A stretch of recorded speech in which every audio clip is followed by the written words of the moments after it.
What is our confidence level in the crease of the VGK goalie tandem? Our reactions coming up next to that question and much, much more right here on Locked On Golden Knights. You're Locked On Golden Knights, your daily podcast on the Vegas Golden Knights, part of the Locked On Podcast Network. Your team every day.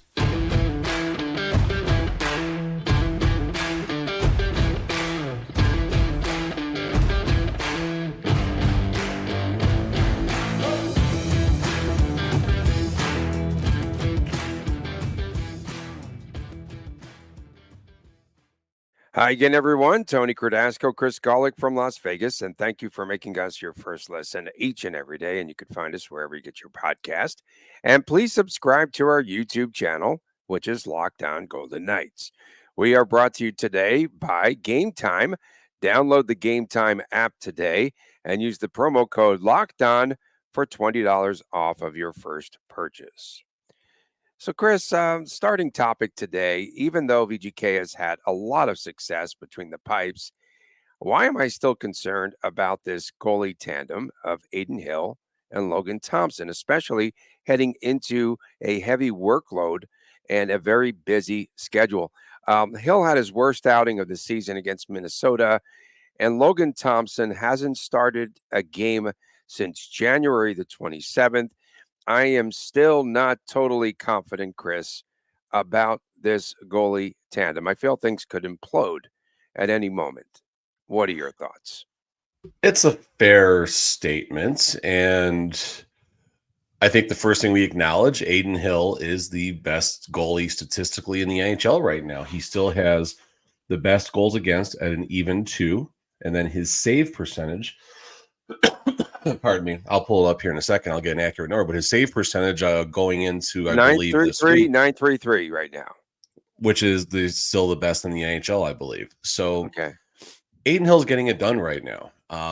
Why is Aiden Hill getting it done right now? And maybe why was Logan Thompson doing better earlier in the season? It's because the two were complementing each other well. Aiden Hill was not being overworked, nor was Logan Thompson. We've seen Aiden Hill respond better to the workload as of late, although his game against Minnesota was not good. But that's one bad game in a stretch of however many it's been since he's really had a bad game going back before his injury in, basically November. So the concern isn't necessarily the goalies themselves, it's their health. And this is something that I've talked about so many times. This is why I was against Aiden Hill's extension. Yes, I did not like Aiden Hill's extension when I first heard about it. I'm eating the words a little bit now. If Aiden can stay healthy and finish the season without having any more injuries, or certainly in the playoffs, I'll definitely gladly eat my words on that one. But if Aiden has an issue with his health going into the stretch of the playoffs, we've seen Logan Thompson. We've seen how he gets taxed when he has a very high workload. My question, okay, so now you're calling him the best goaltender in the NHL. Statistically, I am calling him the best goalie in the NHL. Okay, so for Vezina consideration, how many starts does he need to have? His record currently 14-3-2. And as we told you, that high save percentage, he's only letting up a little over 2 goals per game. But about how many starts does Hill need to have to become a Vezina contender? That's a good question. I don't know the answer to that. I don't know if there is an actual number, to be honest. I honestly don't know if there is a minimum. I'll look it up right now and see, but I would assume you're going to want to see someone have, I'm just going to throw a number out there, no less than a low 40s. It could even be more than that. Someone who starts 20 games is not going to win the Vezina, even if it's a 56-game season. I think we can start by confidently stating that. But is there requirements? I'll look that up if you want to yap for a second. No, I'm just curious about that. And then, of course, LT has had his struggles in net. And now, with his inactivity, I don't know he's going to come back. Is he going to be as sharp as? Perhaps not. 2.77 goals against, however, and a 906 save percentage. But the fans have been truly all over him. You have to at least have in the 40s to maybe you possibly might have to have close to 50 starts for consideration. Yeah, Would be all my I'm guess. seeing is just media. Just basically, media is going to determine. So that's the only thing that I see. Okay. Just curious there. And this is not the strongest media base, nor is there East Coast bias here. So that's pretty interesting. I just feel if the defense breaks down, we could see these goalies go through a rough patch. No, it's 100%. I mean, I don't know. I mean, early in the season, when the goalies were healthy, there wasn't a rough patch, right? I mean, there was a couple rough games every now and then, but there definitely was not a rough patch. So this is why we're having this discussion right now, and it's going to be an ongoing discussion until Aiden and Logan prove us they can get through a season healthy. I mean, let's face it, neither one has completed a regular season. And when I say healthy, I don't mean, 82 games or anything like that. That certainly is a very tall benchmark that only a few goalies in the NHL really ever achieve, especially on a regular basis. Um, but again, to this day, to this moment, Aiden Hill still has not appeared in greater than 27 regular season games. I don't think he's achieved that number right now. I think he's at 18 games, 19 games right now for this season? Let's see. I've got the number up here 19. It's somewhere. got to be 19. Yeah, 19 Okay, so there or you go. 20. Aiden, Do they count that one that he came out? he's got 20 games played 20. officially. 20 games 20 played. games Yep. played. So, I mean, barring something terrible, he's going to finally achieve that number for the first time in his 7-year career or something like that Uh-huh. this season. And also, it's important to note really fast. Yeah. He did go on a good run during the playoffs, but he missed the first 5, 6, 7 games in doing so. So he had a mulligan as far as, getting some rest, I guess. I mean, that's not the right way to put it, as he was rehabbing from injury. So, if he starts game 1 of the playoffs, do the Golden Knights go on that run? Who knows? Well, last season, we have to go back, right? Because one of the keys to success of a season ago was the fact that VGK had 5 goaltenders, right, in their rotation.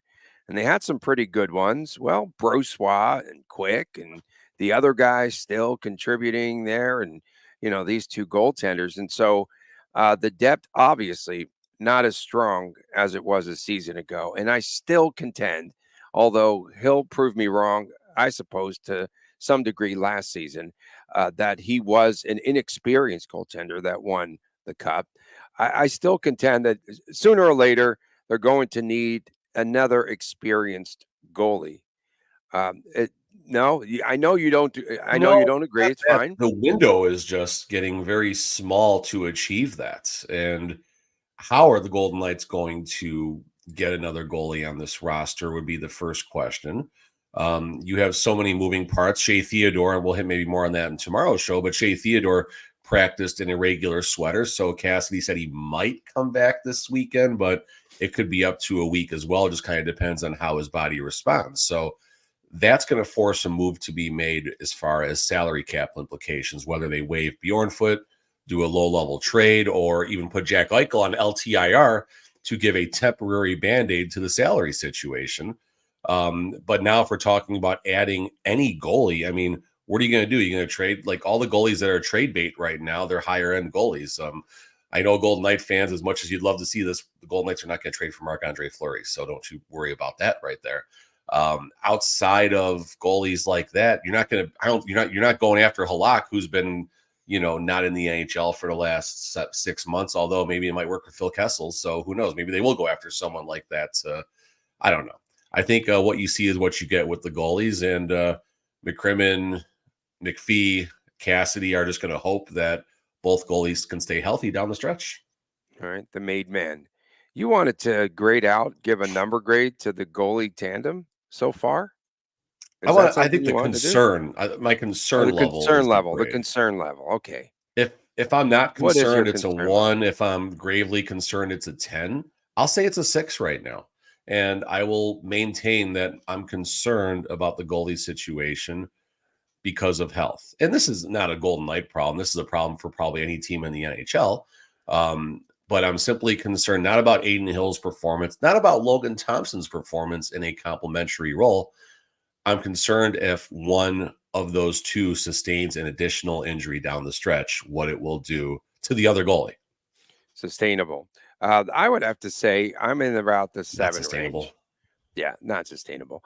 I'm Not in the sustainable. 7 range, and I'm still going to continue to be concerned as I was a season ago. But again, they had that goalie depth and just guys that played out of their mind down the stretch there for Brossois them. And was the ace that's in the hole. That was the ace up the sleeve. That was whatever Vegas poker pun that's you want to fine. put in That's there. fine. Ace in Brossois the was the hole's a good key. one.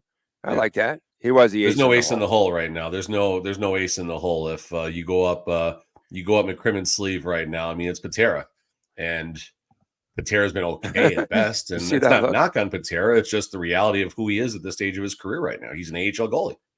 Okay. Coming up next, there are 29 games remaining, Chris, and we will talk about who needs to step up in those final 29. We get to that next right here on this edition of Locked On Golden Knights. Our sponsor today is Camino Consulting. How would you like to know someone better in an hour than you would in a year? Understanding one another actually prevents small misunderstandings from becoming big ongoing fights. After providing more than 20 years of service to small and mid-sized businesses, helping management groups navigate conflict and onboarding new employees, Camino is now offering a digital seminar for families and couples. Did your Valentine's gift or tickets to the game not go over as well as you had hoped?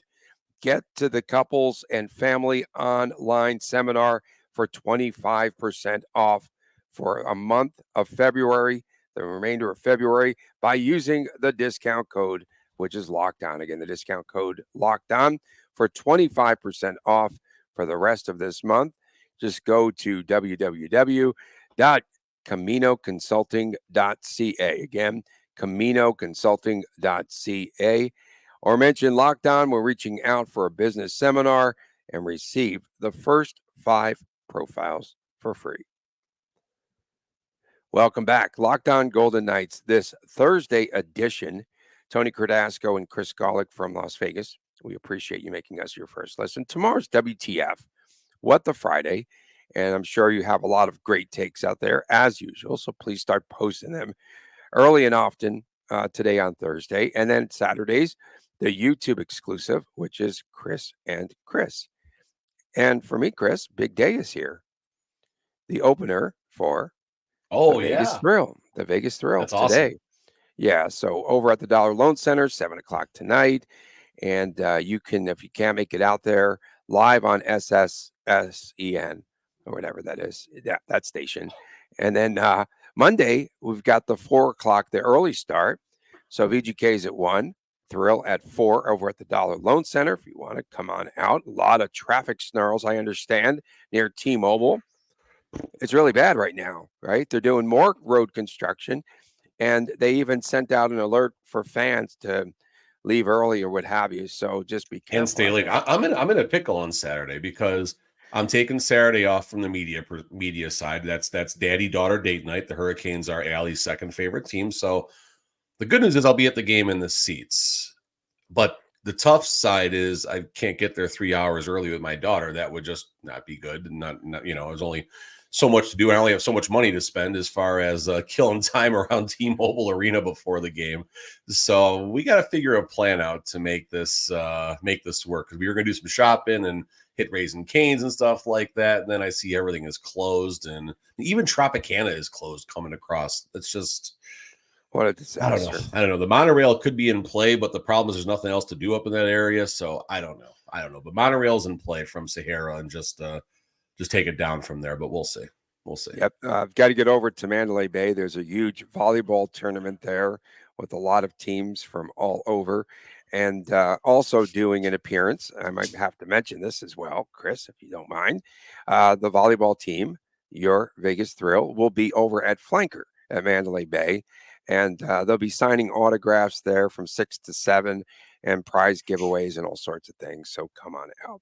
Cool. Okay, that's my little promo there. but excited worries. about tonight. And I'm Yeah. sure I'll see a lot of my media friends. Yeah. Buy my sports card, Silver State Hits. Let's NASCAR this thing up right now. Okay. And then one other thing I want to promote. Okay. Who needs to step it up down the stretch other Okay. than you and I, on this show? Oh, there we go. Well, I'm going to start first because I got this question last night and I started to think about who really does need to step up and who I feel might be a little bit absent, but they've done some shuffling on the line. And that is the identity line, the fourth line, because this is the line that has set the tone in so many games, especially down the stretch last year and into the playoffs and what have you. But they've been switching a lot of rotations, and currently it is the Howden line, the Brett Howden line, with Kolasar, and I think they started Ron Bjork there on that other wing the other night. A lot So, of changes and rotations there, but I think yeah. the identity line needs to step it up. So the problem with the identity line is it's not aligned right now. What I mean when I say that is against the Oilers, they moved some player. They put Brisson on the fourth line. And they did that so Ron Beer can go up on the third line, and they can obviously do their best to slow Connor McDavid down with William Karlsson and Mike Amadio. Coach Cassie did the same thing on Monday against the Wild, but that was more of a necessity due to Paul Cotter being out with the illness. But what happens is Ron Bjerg is announced as the third line. Like he takes the line rushes on that third line with Karlsson and it was Rempel on Monday. But throughout the game, they were moving Brisson off the fourth line in place of Ron Bjerg. And so coach was kind of mixing those lines up. So the identity line is not a line right now. And ever since Nick Waugh has been moved up and Will Carrier has been hurt, the fourth line is who's left. And I'm not knocking the people that are on that line. That's just how Cassidy is managing it. The two players that came to mind for me, Paul Cotter and Brett Howden. And then you look at their stats, you see they're doing better, right? I mean, Paul Cotter last season, 55 games, 13 goals, 5 assists, 18 points. This season, Paul Cotter, 52 games, 6 goals, 13 assists. So he's basically maintaining his pace from a year-over-year perspective, which isn't bad. He's going to get more points, but I guess that's due to more games. So I guess he could step up a little bit. -5 last season, -8 this season. So that's a little bit of a concern, the defensive side. But if he can play all 82 games this season or close enough with injuries and such, it won't be bad. Brett Howden, kind of the same thing, right? Howden played 54 games last season, 13 points, played 51 this season, 13 points. So sure, I guess he could step up. Now, here's the difference in Brett Howden year over year. He was a +5 in 54 games last season, -8 this year. So Howden's and Cotter's defensive games probably need the most work right now. But here's one that gets me, and I think Coach Cassie's going to agree with me on this one. How about Zach Whitecloud? Zach Whitecloud was a healthy scratch. I want to be clear. Zach Whitecloud was a healthy scratch. He was not injured. He was not hurt. He was a healthy scratch in Arizona per Coach Cassidy. Not my words, Coach Cassidy's words. Coach Cassidy farther goes to say it's good that the Golden Knights have a lot of young players who are able to contribute and push the veterans. Zach Whitecloud is now a veteran. This is technically his sixth or seventh NHL season. He played one game for the Golden Knights in 2017-18, but still, he's been around now for 220 NHL games plus 60 playoff games. He's a vet.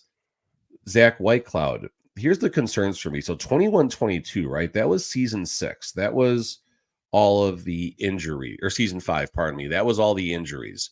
The year that, they just missed the playoffs. Whitecloud is still a +21 that year. Last season, the Stanley Cup winning season, he's a +10.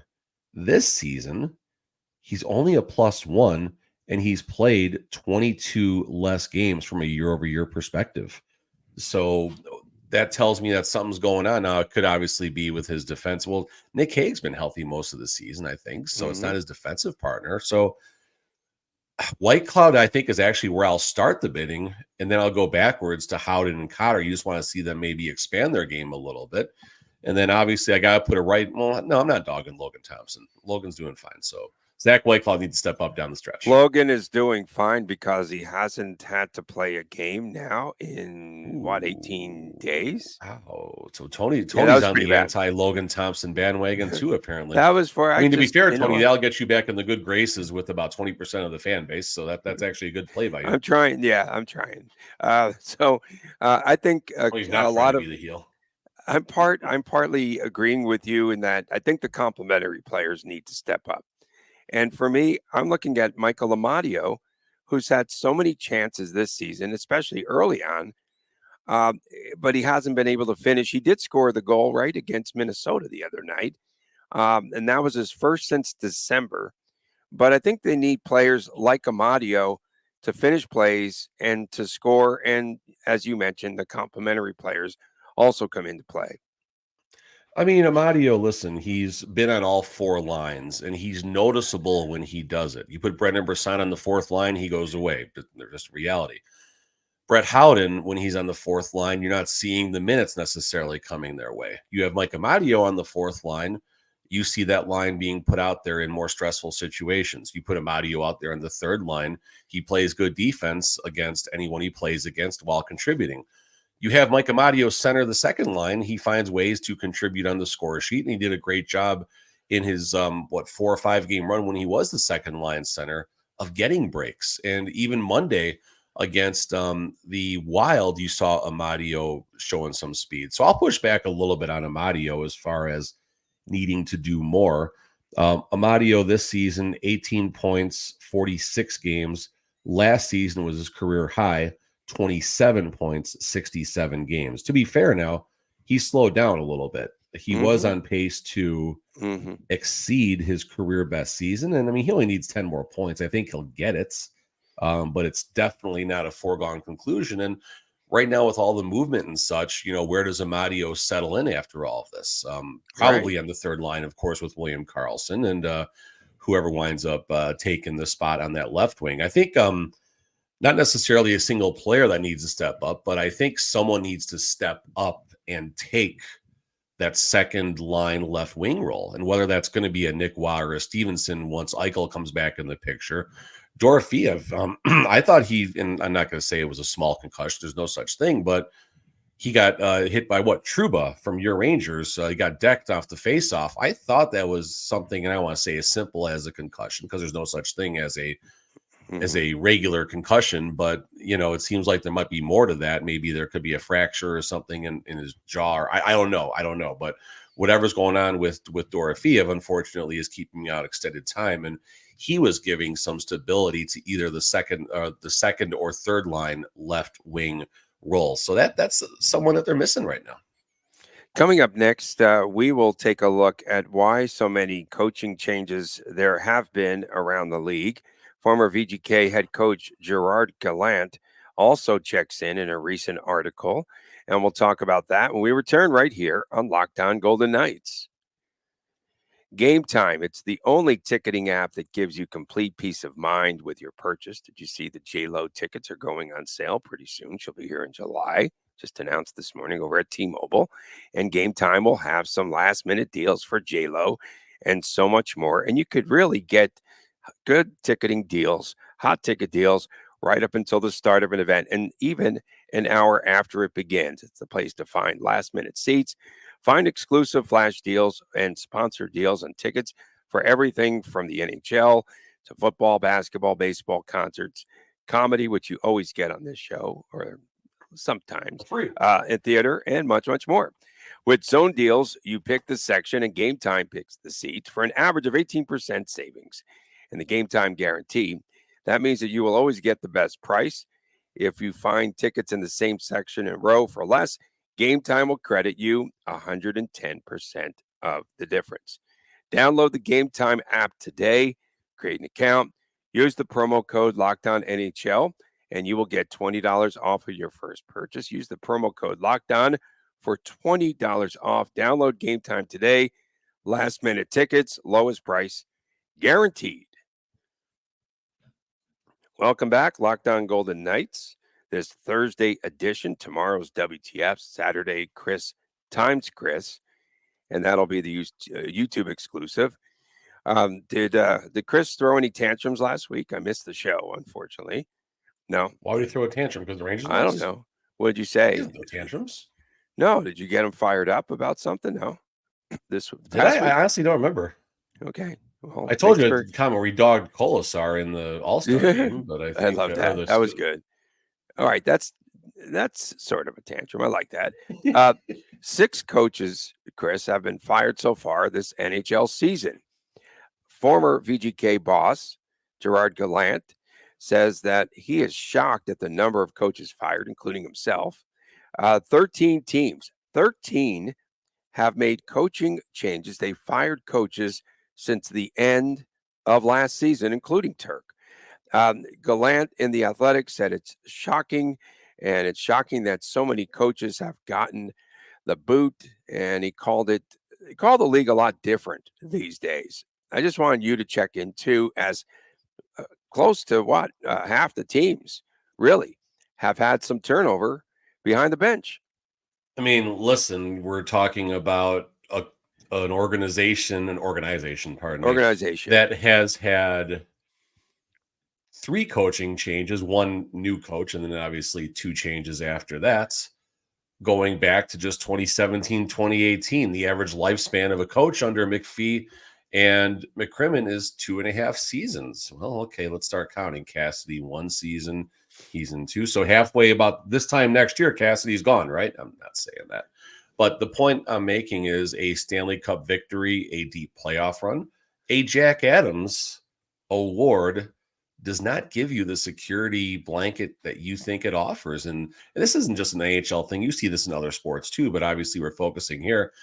There were 6 new coaches to begin the 23-24 season. So that means 7 fired this season, Tony? If you said there's 13, I mean, if my math is correct there.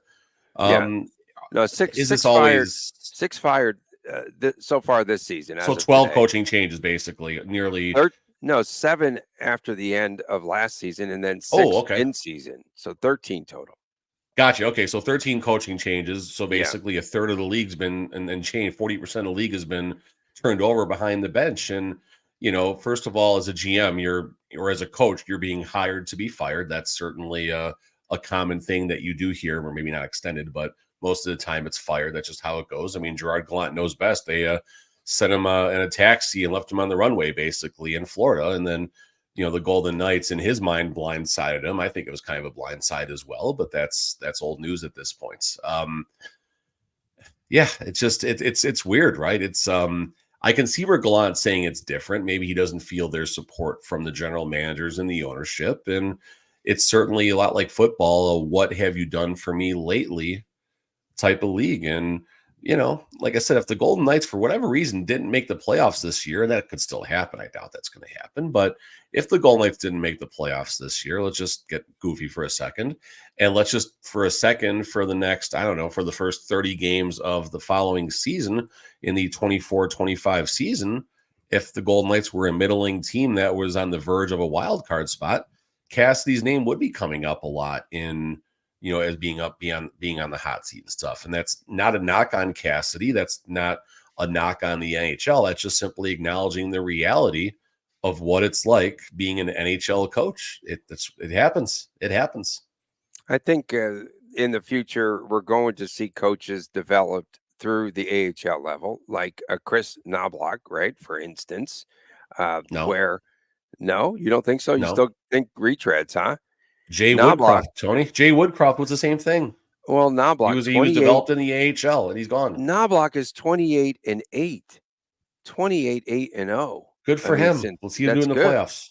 Like, seriously, let's see him do in the playoffs. That's all I'm saying. 4 teams that have fired coaches are in playoff spots: the Rangers, Edmonton, Los Angeles somehow still there, and St. Louis is still hanging around. Pretty surprising. So back to maybe Knobloch. I jumped the gun on that a tiny bit there. Yes, coaches will be developed in the American League, and I think that's very important for the NHL as a whole to obviously keep developing talent. No different than any job where you're running a business. You develop talent from the ground level, and they work their way up. Giving the keys to the car to an AHL coach with no AHL experience to an Edmonton Oilers roster like that, That's where I'm giving the pushback, I guess, a little bit. So Knobloch's doing well. He gets A full little credit risky. for whatever he's done. If the Oilers are a first-round knockout this year to the Golden Knights, they're going to look at the decision to go with a Knobloch versus a Gerard Gallant, who I think would make the Oilers an instant Stanley Cup contender. Yeah. And they are a Stanley Cup contender now, but I think if they had an experienced coach, a Gallant, a Quenneville, I don't want to talk about the other stuff. I'm simply acknowledging his time as being an NHL coach and his experience. You go with a coach like that, like Laviette getting the bench and, for the New York Rangers versus a retread. That's a good example. There you go. Yeah, there you go. And I think that the biggest excuse when they do fire coaches today is that, what is it? They lost the room, right? I mean, that's the easiest thing for them to say. And so if the players just don't like a coach for one particular reason, this is why Cassidy's job will never be secure, because if the players are doing BLTs with Bill Foley and they don't like the coach, well, that could very easily happen if they have a slump, right? If they come out of the chute really poorly. Two things there. One, you look at the situation in LA. You got Rob Blake, who trades for Pierre-Luc Dubois, gives up a lot of depth in the process. Dubois is an absolute bust. And oh, by the way, I think he's got like this crazy contract for like 5, 6, 7 more years or something like that. So that's Rob Blake saying, hey, either the coach is going to go or the GM's going to get fired next season. I'm firing the coach now to hopefully keep my job. So that's one of the reasons coaches can be fired. They can be fired because a general manager just gives them a terrible no-win situation. Or you mentioned the situation with the ownership in Vegas. I think I'll go a step farther than that and say it's these end of season meetings that the general managers have with the players that really it really gets in the general manager's mind. So, I mean, listen, after game number 82 of the season, if you're out of the playoffs, or when you get knocked out of the playoffs early on, all you're going to be is in a negative state of mind, right? How can you possibly go into that meeting with the general manager and say, listen, he did a good job. I didn't do a good enough job as a player. There's not many players that are going to say that. So I think that's why Cassidy was outed from Boston. He didn't get along with a good chunk of the players there, but he got results. And to this moment, we'll see if that was the right decision or not. Cassidy wins the Stanley Cup with another organization. The Bruins are a first-round knockout after setting the all-time record in points. Like, I still wonder how Boston doesn't get criticized more for firing of Cassidy after what happened last year. You look about what Montgomery's doing this season there, and the Bruins are doing pretty well too. So maybe Montgomery is a really good coach, and the experience he gained from being a first-round knockout last year, maybe that will help. Or maybe there'll be a first-round knockout again this year, making Cassidy look even better as a coach. I know what it's like to lose the room, like right here on StreamYard too.